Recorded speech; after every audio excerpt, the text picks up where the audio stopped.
में पेशी होने वाली है आरोपी आफ्ताब की। शौधा मर्डर मामले में थोड़ी देर में आफ्ताब की कोर्ट में पेशी होने वाली है। जी हां, 3 बजे ये वक्त निर्धारित किया गया था और 3 चूंकि बज रहे हैं, बस अब से थोड़ी देर के बाद इसकी कोर्ट में पेशी होने जा रही है। लगातार 3 दिन से जंगल में छानबीन का सिलसिला जारी है पुलिस की तरफ से, और पुलिस की जो टीम है वहां पर पहुंची हुई और आज तीसरा दिन है। हर कड़ियों को खंगालने की कोशिश जारी है पुलिस की तरफ से। हर सबूत को ढूंढा जा रहा है, हर सबूत को तलाशने के लिए पुलिस वहां पर पहुंची महरौली के जंगलों में। और शौधा मर्डर मामले में अब से थोड़ी देर के बाद आरोपी आफ्ताब की कोर्ट में पेशी है और तीसरे दिन भी सबूतों की तलाश में जुटी पुलिस।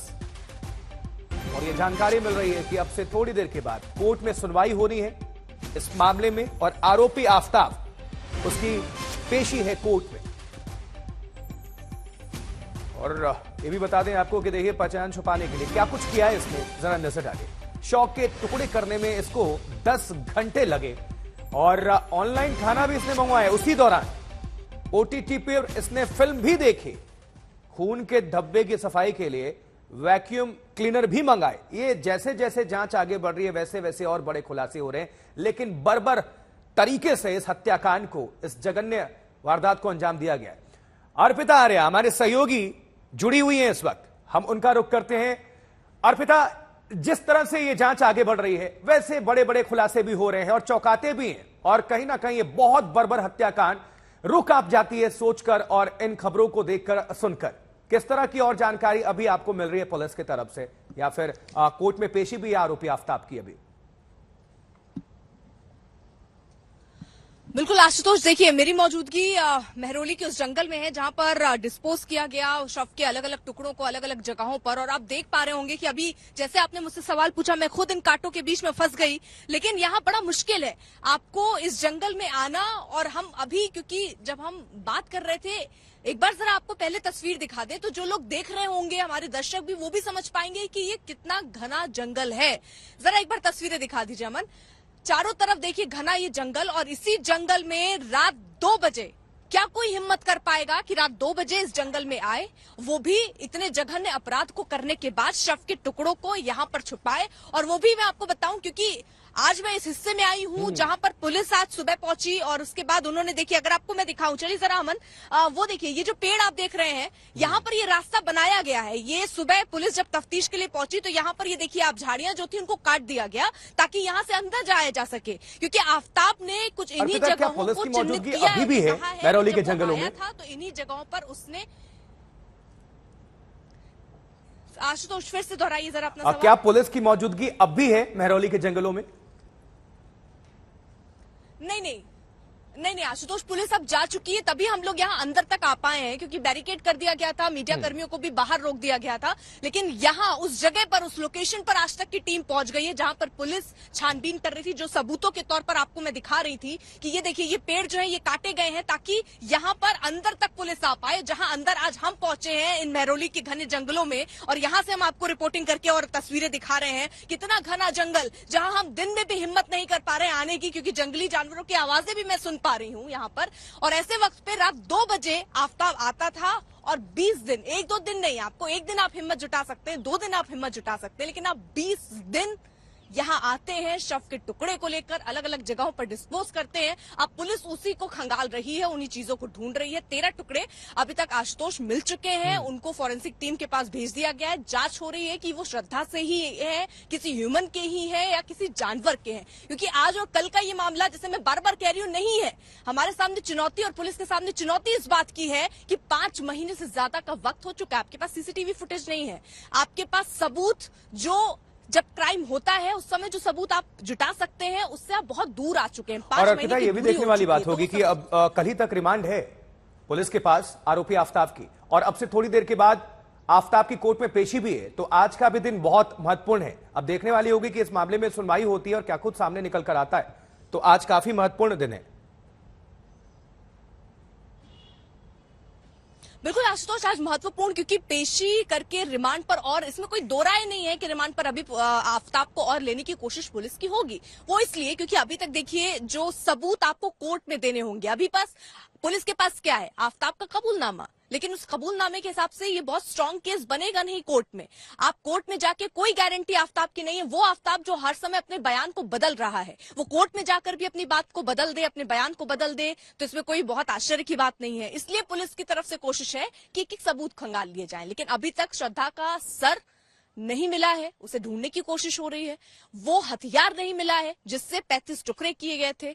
अभी तक जो आफ्ताब के घर में छानबीन चली है, वहां पर भी पानी से बकायदा उसने धोया, फ्रिज को साफ किया केमिकल का इस्तेमाल करके। और 5 महीने वैसे भी हो जाने के बाद रोज रोज अगर आप सफाई करते हैं तो आप वो सबूत नहीं इकट्ठा कर सकते जो हफ्ते के 2 या 3 या 4 दिन बाद आप इकट्ठा कर सकते हैं। तो चुनौती तो देखिए एक तरफ वो है पुलिस के सामने, और इसीलिए सबूतों को इकट्ठा करना बहुत बड़ी चुनौती है पुलिस के सामने। अभी तक आप देखिए मोबाइल फोन भी बरामद नहीं हुआ। पहले वो कह रहा था वो रूट के चली गई, मोबाइल उसने बताया मुंबई में है, लेकिन अभी तक वहां से मोबाइल मिले नहीं। उसके अलावा ये बताया गया कि बैंक में उसने पैसे ट्रांसफर किए। खबरें ये हैं कि लड़ाई इस बात पे होती थी कि आप पैसे दीजिए। और अरविंद, अभी जानकारी मिल रही है कि थोड़ी देर में बस कोर्ट के अंदर पेशी होने वाली है आरोपी आफ्ताब की। किस तरह से भी खबरें, क्या जानकारी आपके पास, अपडेट?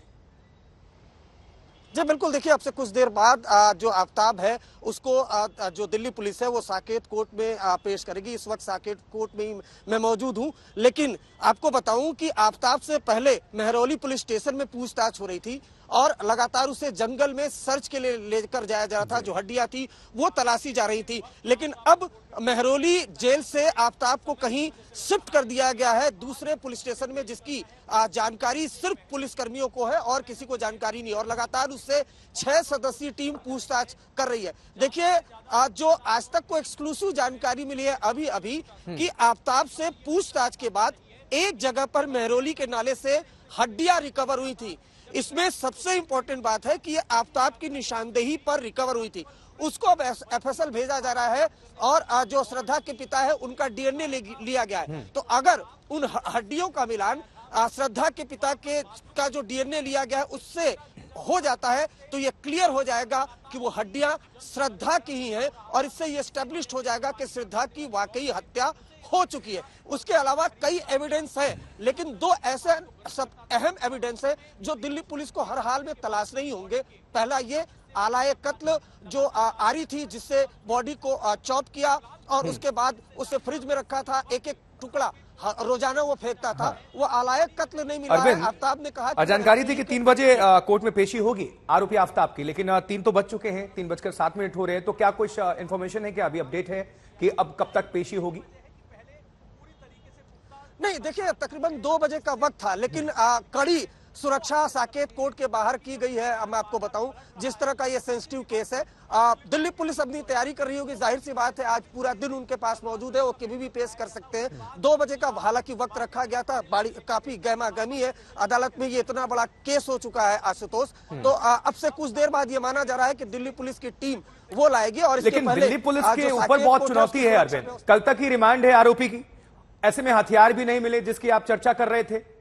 अभी मोबाइल फोन भी बरामद नहीं हुआ है, सर भी अभी नहीं बरामद है। तो चुनौती उनके पास भी बहुत होगी सबूतों को ढूंढने के लिए, तलाशने के लिए। अरविंद देखिए बिल्कुल चुनौती है दिल्ली पुलिस के पास, लेकिन देखिए ये इतना एक सेंसिटिव केस है कि कातिल दुनिया के सामने है। वो ये कहता भी है कि उसने कत्ल किया है, लेकिन अदालत में उसे कातिल साबित करने के लिए दिल्ली पुलिस को सबूतों की जरूरत होती है। मैं आपको बताऊं काफी सबूत मिले भी हैं। जहां से उसने आरी खरीदी उस दुकानदार ने आफ्ताब की पहचान कर ली है। उसे चोट लगी थी, जिस डॉक्टर ने उसका इलाज किया था उस डॉक्टर के बयान दर्ज हो चुके हैं। और सबसे बड़ी बात यह कि लगातार वो मुंबई और दिल्ली पुलिस को यह कह रहा था कि श्रद्धा तो 22 तारीख को उसे छोड़कर चली गई, उसका ब्रेकअप हो गया। लेकिन उसी श्रद्धा के मोबाइल फोन से 26 तारीख को 54,000 रुपए ट्रांसफर करते हैं। और जब दिल्ली पुलिस ने उससे पूछा कि एक पैसे तो आप ही ने ट्रांसफर किए थे और 22 तारीख को अगर श्रद्धा चली गई थी तो 26 तारीख को छतरपुर में उसकी लोकेशन कैसे मिल रही है, इस सवाल के जवाब में वो फंस गया है। बिल्कुल अरविंद, आप हमारे साथ बने रहे। अर्पिता आर्या भी हमारी सहयोगी जुड़ी हुई है महरौली के उसी जंगल में, जिस तरह से बॉडी पार्ट्स जहां पर फेंकने का मामला सामने आया था अर्पिता को हम देख पा रहे हैं। अर्पिता, कोई भी चश्मदीद अब तक नहीं आया है सामने, किसी ने कुछ भी बयान किया है क्या, पड़ोसियों का या फिर किसी की भी हम चर्चा कर लें, कोई भी इस आरोपी आफ्ताब के बारे में या श्रद्धा के बारे में कोई भी जानकारी किसी ने शेयर की है क्या? देखिए आशुतोष, क्या है कि जब आफताब के घर जाइए और वहां आसपास जो पड़ोसी हैं वो ऑफ द कैमरा तो बहुत कुछ बोलने को तैयार हैं, लेकिन अगर आप ऐसी घटना, क्योंकि एक शख्स वहां रह रहा था, बहुत लंबा वक्त नहीं हुआ था उसको मुंबई से दिल्ली आए हुए, शिफ्ट हुए, लेकिन लोग उसको जानते थे, जितनी बातचीत रहती हो उस लिहाज से देखा गया है यहाँ पर कि जो लोग कैमरे के पीछे बोलने को तैयार है वो कैमरे के सामने बोलने को तैयार नहीं है। और इसके पीछे वजह है डर। उनको डर इस बात का है कि वो किस मानसिकता का है, कल को छूट जाता है तो कहीं उनके लिए कोई दिक्कत ना हो। तो इसलिए जो पड़ोसी हैं, जो आसपास के लोग हैं, वो कुछ भी बोलने से डरते हुए और बचते हुए नजर आ रहे हैं। बहुत कोशिश की गई कि कोई दूसरे तरीके से उनकी मुजुबानी सुनवाया जा सके कि वो आखिरकार वो इस तरफ अमन किस तरीके का शख्स रहा, लेकिन कोई भी बताने के लिए ये तैयार नहीं है, ना बोलने के लिए तैयार है। तो ये हकीकत है फिलहाल। अब पुलिस अपनी तरीके से जांच कर रही है। मैं कोशिश कर रही हूँ आशुतोष कि मैं आपको वो तस्वीर दिखाऊं जिस जिक्र कर रहे थे अरविंद, उस नाले की, क्योंकि जंगलों के अंदर हम अंदर पहुंचे थे, वो तस्वीरें हमने आपको दिखाई, लेकिन जरा वो नाला भी मैं आपको दिखाना चाह रही हूँ जिस नाले में बताया जा रहा है कि कुछ हड्डियां पुलिस ने वहां से भी बरामद की हैं। तो मेरी कोशिश रहेगी कि मैं जरा वो तस्वीर भी आपको दिखाई दूं, क्योंकि वो उस नाले में, क्योंकि पहले यही कहा जा रहा था कि जंगल में अलग अलग जगहों पर खोजना, नाला दिखा, अगर नाले में भी कुछ फेंका गया होगा तो 5 महीने बाद उसको रिकवर करना या उसको बाहर निकाल पाना वो बहुत बड़ी चुनौती होगी। और इसी चुनौतियों को चलते पता नहीं कैसे, अभी जैसा अरविंद बता रहे हैं, सब खबरें ही हैं, अपुष्ट खबरें ही हैं, इसकी कोई अभी आधिकारिक ऐसी जानकारी तो नहीं है कि नाले से कुछ बरामद हुआ या ना नहीं हुआ, लेकिन नाला है ये तो हम अपनी आंखों से देख पा रहे हैं। आई जरा अमन जल्दी से, आशुतोष बस आपसे 30 सेकंड और चाहूंगी और वो तस्वीरें आपको दिखाऊंगी। ये आप देख रहे हैं मेरुली के अंदर जाने का रास्ता हम आपको दिखा रहे थे। अब हम ये आपको बाहर की तस्वीर, यानी यहाँ से अगर आप 200 या 300 मीटर और दूर जाएंगे तो आपको बाहर सड़क दिखने लगेगी, लेकिन ये मेन रास्ता जो जंगल की तरफ जाता है, आपको उधर नहीं जाना है। आपको अगर आप इसके इस तरफ आते हैं तो अब आपको यहाँ पर ये देखिए, ये वही नाला जिसका जिक्र अरविंद कर रहे थे, इस नाले की जरा हम आपको ये तस्वीर दिखाते हैं। ये देखिए, ये जो नाला है, इसी नाले में कहा गया कि क्योंकि अब आप समझिए 20 दिन वो आता है और 35 टुकड़े उसको ठिकाने पर लगाने थे, तो उसने एक एक जगह चिन्हित की, ये नाला चिन्हित किया, ये बाहर का एरिया हम आपको दिखा रहे हैं। ये इतना बड़ा जंगल है इतने किलोमीटर में, क्योंकि हमने ड्रोन की तस्वीरों से भी आज तक के दर्शकों को दिखाया कि कितना बड़ा ये जंगल है, वो तस्वीरें भी हमने दिखाई थी। उसने यहाँ पर एक टुकड़ा फेंका, एक ही जगह पर उसने सारे टुकड़े नहीं फेंके, यानी शातिर, कितना शातिर रहा होगा आफताब, अंदाजा लगाइए आप। यहाँ पर कुछ टुकड़े उसने नाले पे फेंके, कुछ उत्तर की तरफ, कुछ अलग अलग दिशाओं में उसने जो है चिन्हित किया, एक जगह पर उसने कोई टुकड़ा नहीं फेंका। और वो इतने अंदर गया है, क्योंकि मैं भी आपको अंदर जाके तस्वीर भी दिखा रही थी, वहां पर जाना बहुत मुश्किल है। अब रास्ता बन पाया क्योंकि पुलिस ने वहां रास्ता थोड़ा सा साफ किया अंदर जाने के लिए, लेकिन आफताब के सामने तो रास्ता साफ नहीं हुआ होगा। वो उन्हीं कटीले रास्तों से होता हुआ रात में 2 बजे उन जगहों पर जाकर शव के टुकड़ों को छुपा रहा है। आप समझिए कितना शातिर और कितना बेखौफ आदमी रहा होगा। बिल्कुल अर्पिता, हम देख पा रहे हैं आप इतने जंगल में हैं और कितनी मुश्किल वहां पर है।